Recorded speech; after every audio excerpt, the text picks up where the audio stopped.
नमस्कार दोस्तों, स्वागत है आप सभी का हमारे इस YouTube चैनल पंडिताइन चाची में। तो दोस्तों, आज हम आपके लिए लेकर आए हैं श्राद्ध पर्व की पौराणिक कथा। जोगे और भोगे दो भाई थे। दोनों अलग अलग रहते थे। जोगे धनी था और भोगे निर्धन। दोनों में परस्पर बड़ा प्रेम था। जोगे की पत्नी को धन का अभिमान था, परंतु भोगे की पत्नी बड़ी ही सरल हृदय थी। और दोस्तों, पितृपक्ष आने पर जोगे की पत्नी ने उससे पितरों का श्राद्ध करने के लिए कहा, तो जोगे इसे व्यर्थ का कार्य समझकर टालने की चेष्टा करने लगा। किंतु उसकी पत्नी समझती थी, यदि ऐसा नहीं करेंगे तो लोग बातें बनाएंगे। फिर उसे अपने मायके वालों को दावत पर बुलाने और अपनी शान दिखाने का यह उचित अवसर लगा। अतः वह पति से बोली, आप शायद मेरी परेशानी की वजह से ऐसा कह रहे हैं कि कुछ भी नहीं करेंगे, परंतु ऐसा कुछ नहीं है। अगर सब लोग आएंगे खाने तो मुझे कोई परेशानी नहीं होगी। मैं भोगे की पत्नी को बुला लूंगी, दोनों मिलकर सारा काम कर लेंगी। फिर उसने जोगे को पीहर न्योता देने के लिए भेज दिया। दूसरे दिन उसके बुलाने पर भोगे की पत्नी सुबह सवेरे आकर काम में जुट गई। उसने रसोई तैयार की, अनेक पकवान बनाए, फिर सभी काम निपटाकर अपने घर आ गई। आखिर उसे भी तो पितरों का श्राद्ध तर्पण करना था।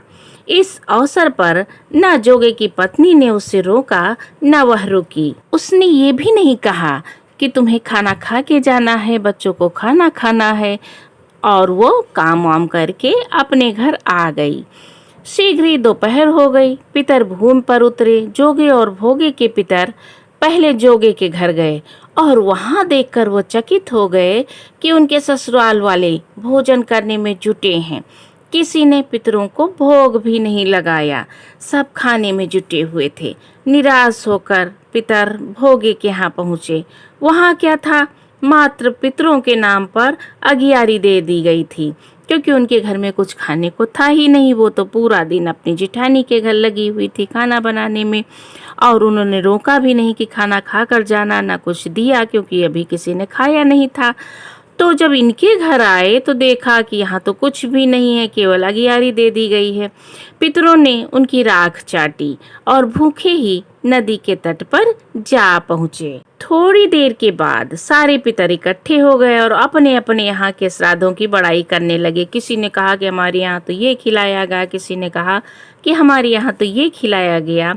जोगे और भोगे के पितरों ने भी अपनी आप बीती सुनाई और वो सोचने लगे, अगर भोगे समर्थ होता तो शायद उसे भूखा न रहना पड़ता, मगर भोगे के घर तो 2 जून की रोटी भी खाने को नहीं थी। यही सोचकर उन्हें भोगे पर दया आ गई।